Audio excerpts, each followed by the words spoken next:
For thousands of years, elders and knowledge keepers have used stories to educate future generations. Stories and words can help heal our hearts and make Mother Earth a better place for all people. This is Healing Hearts.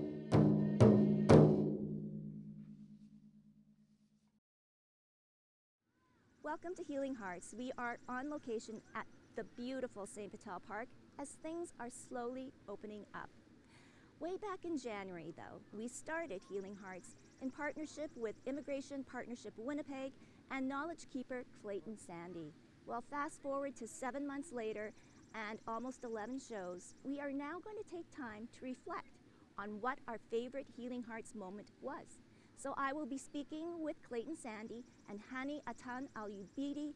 He is the Executive Director for Immigration Partnership Winnipeg.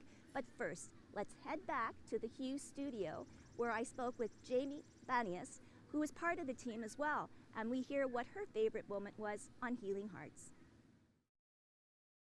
My favorite episode is the episode on reconciliation that it just recently aired a month ago. When we watched the movie Saturday nights would be cowboys and Indians, and we would cheer for the Indians, of course, because that's who we are. But we didn't know they were white people, done up in brown. But we would cheer for them, and we cheered for them probably for the first 3 or 4 years. Those were our people. We don't want to see them being killed, but yes, they were.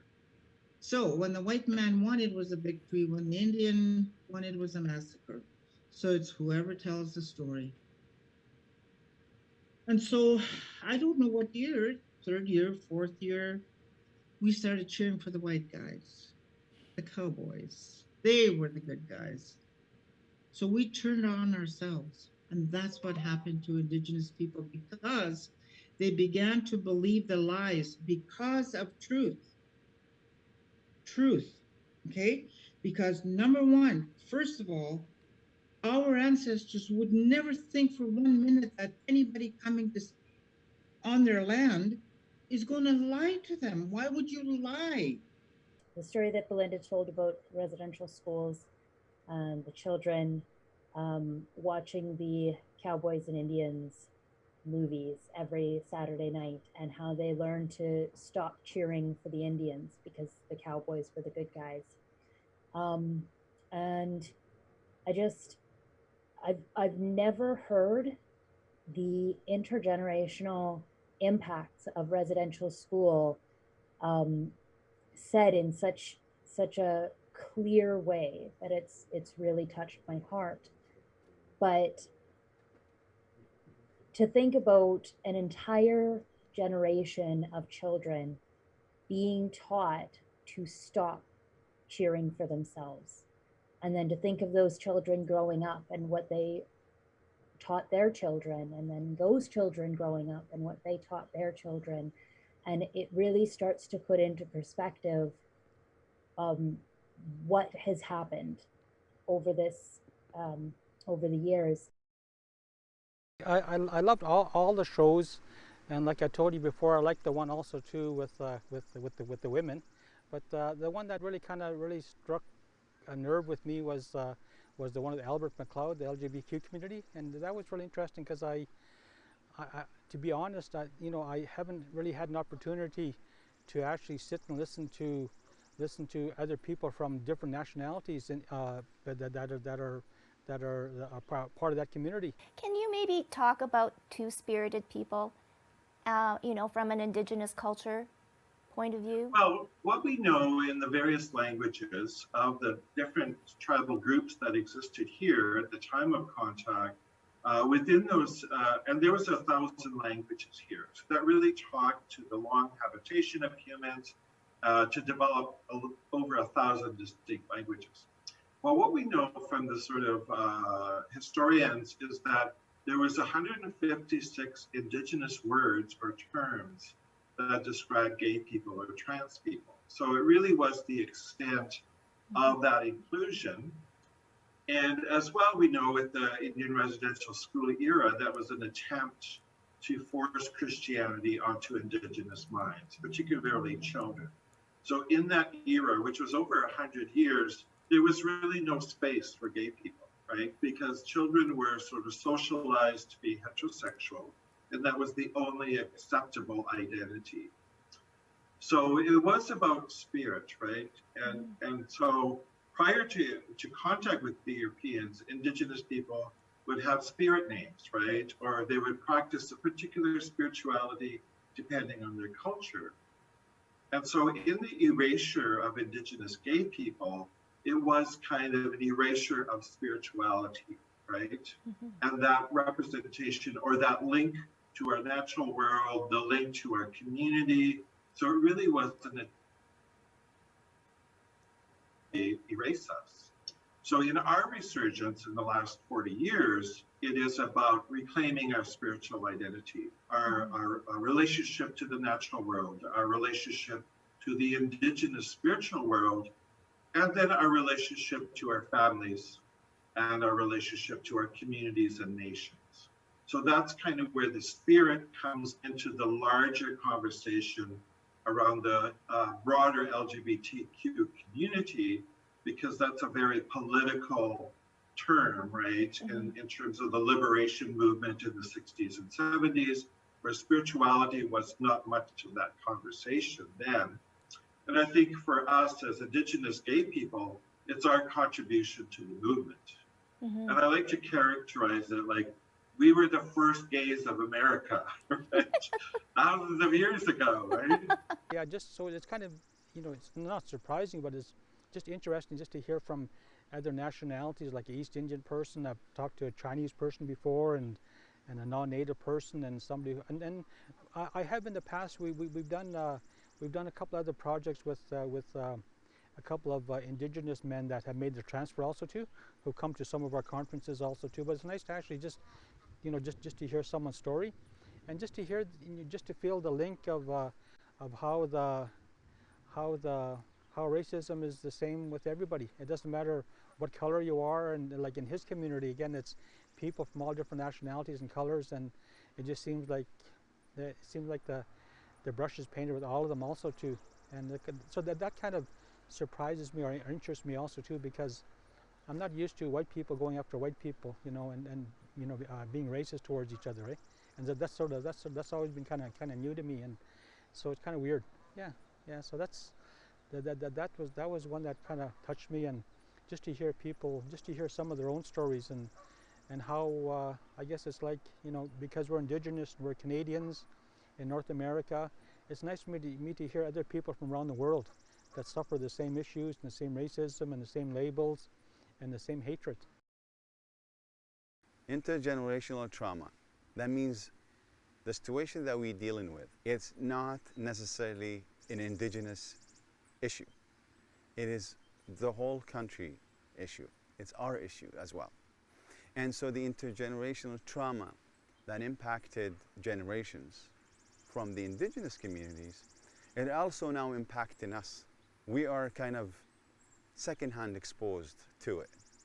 And there's a second layer of trauma. And so we need first to recognize that this is actually the case. We need to validate that this has happened. But also we need to recognize the impact of the intergenerational trauma and what it means.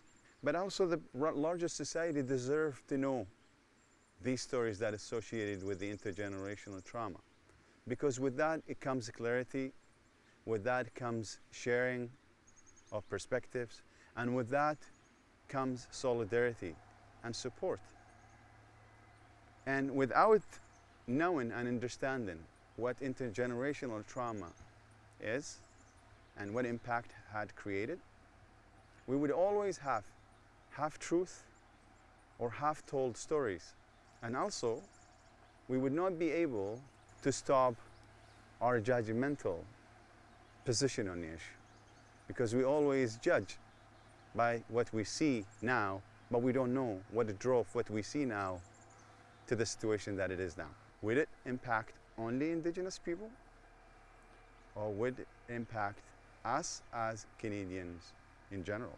First, we need to validate the space, to create the space, safe space for that understanding to happen. First, that Indigenous people have gone through intergeneration trauma. And once that is done, then we go back to ourselves and ask, what does that really mean to us in our daily life? Are we going to live our life business as usual? Or are we going to change our perspectives? And I think that is essential for us to have deep, sincere thinking.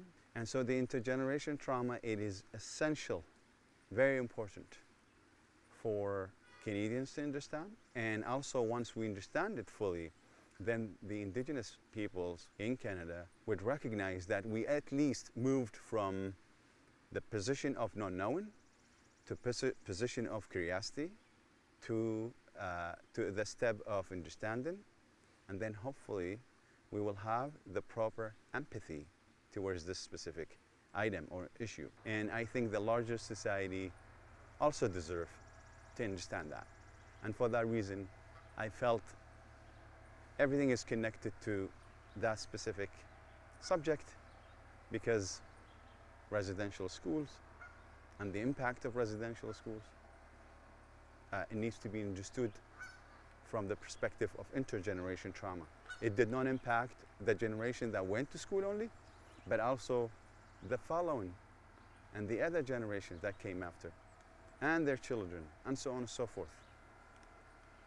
So for that reason, I felt it is more than important for us to start at least thinking and exploring this specific subject. You're going to run into some people that will be very racist, and I also had some pretty racist hockey teammates over the past couple of years I've been playing, so it hasn't been too great with some coaches and obviously players, so yeah. What did you do to sort of, I guess, overcome it? Have you, you know, kind of maybe words of advice, because there's probably a lot of other young players out there too, Karen, that are probably facing the same thing you are. I just learned how to ignore it and obviously give them a piece of my mind.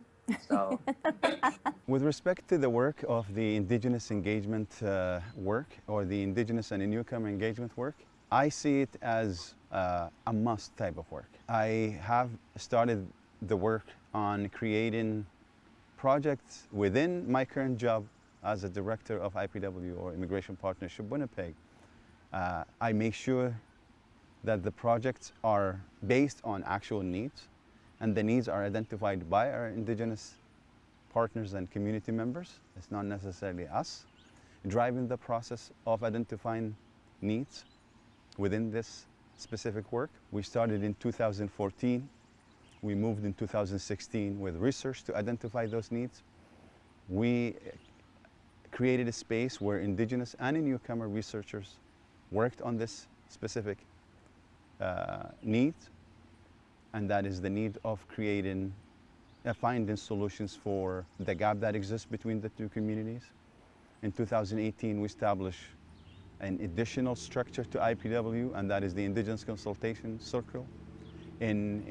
Before then, we have established dedicated sector table that we call Indigenous and Newcomer Engagement Sector Table, consists of newcomers and Indigenous members to explore ideas, projects that bring the two communities together in terms of understanding, but also in terms of sharing commonalities and inspire to do future work. And then we went even further, and we recognized through the research that I referred to earlier, and we found out that there is actual gap that exists between the two communities, and this gap is driven or fueled by misconception, misunderstanding, myths, and stereotypes, ill-informed opinions, all of that type of thing that needed to be dealt with. And for that, we found out that there's a need for an actual, effective, practical orientation that can allow an opportunity of learning to the newcomers upon arrivals, but also to the staff that work with the newcomers throughout the settlement sector. And we got funding from the Government of Canada specifically from Canadian Heritage. And through that funding, we focus on creating an orientation toolkit, Indigenous orientation toolkit. And this is a very unique process. And I think it is probably the first of its own kind that exists in our country. And then the process of developing the Indigenous orientation toolkit, it's really led by Indigenous members. And the consultation is originated and inspired by Indigenous ideas and thinking. Even the contents of the themes within the Indigenous orientation toolkit, it's also developed by Indigenous curriculum developers. We are now in almost halfway through, I would say, if not more than halfway, of completing this Indigenous orientation toolkit. I can tell you now that we have 7 themes, main themes within the Indigenous orientation toolkit. 4 of them, at least, I can say for now, that they have been completed. And that means we have a few left, less than half. And I'm very confident that we will meet our target by March 31st of 2022. My hope is we're going to have this Indigenous orientation toolkit completed. Then it will be shared throughout the settlement sector. And my hope, the new director of Immigration Partnership Winnipeg, since I'm leaving in 6 days from now, but I'm not leaving the subject, nor the project, nor my principles that attach to the work that I have been doing throughout the years. I'm very certain that the leadership at Social Planning Council, Immigration Partnership Winnipeg, will carry on with the good work and complete this project. This project is not only a project with phases, but it is an invitation and opportunity to invite all community members, not only newcomer and Indigenous members, but also the larger society. My hope is this work will continue, get supported, and it goes beyond the targeted audience. So for that reason, I want to say thank you for allowing us to have our voice travel beyond our meetings and gatherings and events, and allowing us a platform where we can share with the rest of the society. My hope is one day to see conversations of reconciliation around the tables.